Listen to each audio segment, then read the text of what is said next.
Part 2 of the 2017 Oilers TV mock draft presented by Sport Check, coming at you from Sport Check's flagship location at West Edmonton Mall. Tom Gazzola, Bob Stauffer, and Jack Michaels as we get set to take a look at who we think the Oilers should pick, could pick this draft. Nobody really has a really good idea of what's going to happen outside maybe the top, 5 guys. So it's...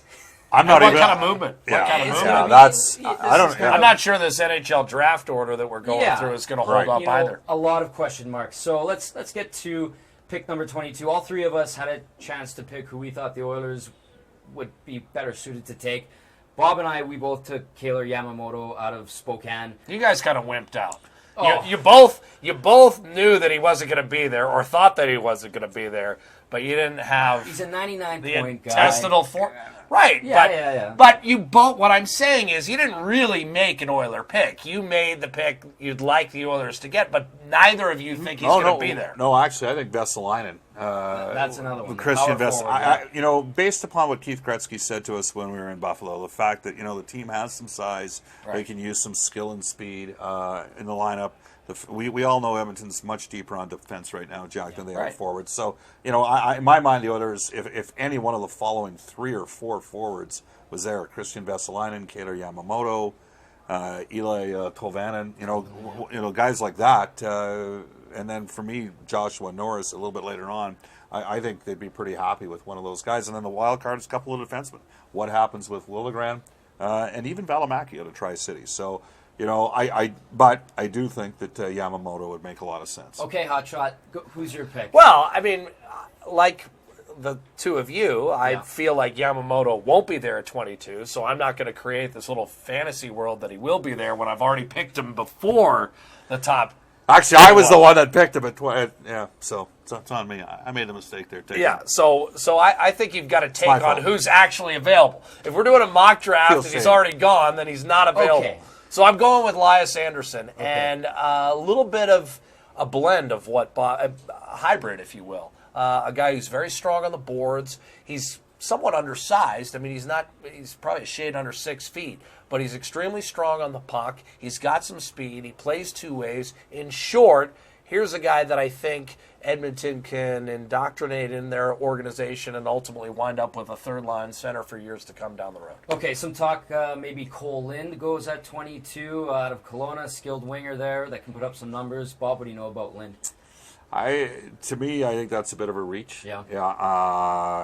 Again, it's funny Jack mentions, maybe they can get a guy in Anderson that turns out long-term into being a third-line center. In my opinion, I think the Oilers might want to take a bit of a swing here offensively and take whatever the best offensive player is left in the draft, which brings us back to Yamamoto. Does he fall that spot again? I don't actually think he will.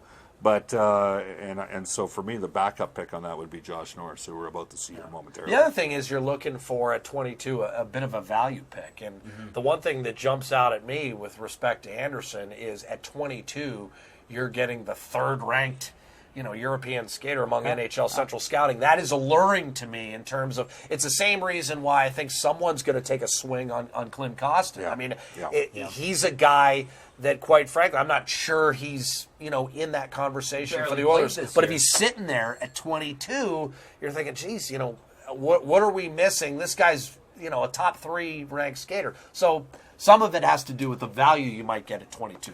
There is one more wild card in this, and that's Jake Ottinger, the goaltender. I mean, really?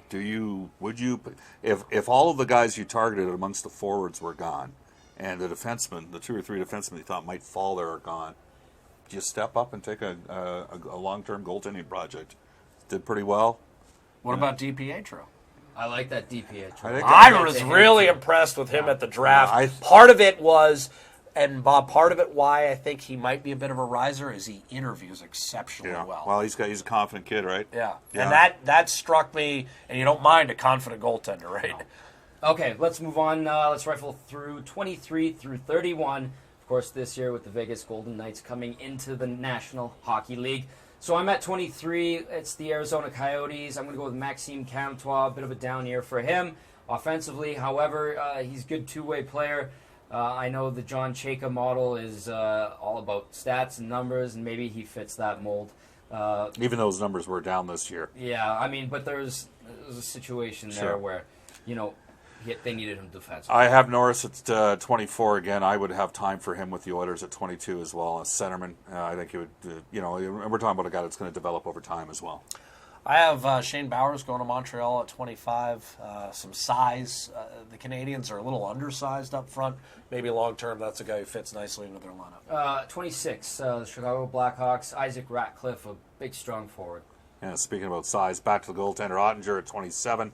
When you look at St. Louis's, I think there's lots. Here's the thing: you could take these picks 23 to 31, Yeah, get the big and old you could balls have out. picks that would go 23 to 50. And some would say 10 to 31. Yeah. It's going to be Exactly. quite a bit Fair. mishmash. Jack, 28, Ottawa Senators. This is where I think someone's going to take a swing on Klim Kostin. Another guy, Tom, we've talked about guys whose seasons were ended prematurely due to injury. He had the bum shoulder. He's the number 1 ranked skater among Europeans, according to NHL Central Scouting. Hard not to take a swing at a late first-round pick like Klim Kostin. Dallas Stars at 29. We mentioned Mike DiPietro. I take Mike DiPietro at 29. I know the Stars have Ben Bishop now, and he's the goalie of now and today and for the foreseeable future, but perhaps DiPietro, who I think kind of reminds me of Curtis Joseph in the way he's using his reflex and never say die attitude.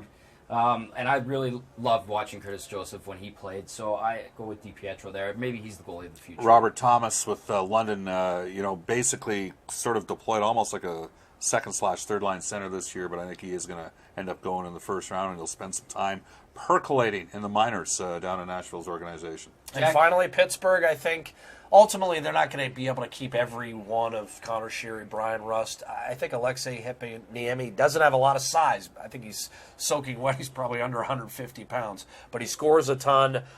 He's a guy who adjusted very well to the Western Hockey League. Why not? Late first-rounder, skill guy that can easily blend in with any of the above, Crosby, Kessel, Malkin. All right, that does it for part 2 of the 2017 Oilers TV mock draft. Coming up next, the Vegas Golden Knights. Myself, Bob, and Jack take a swing at the expansion draft.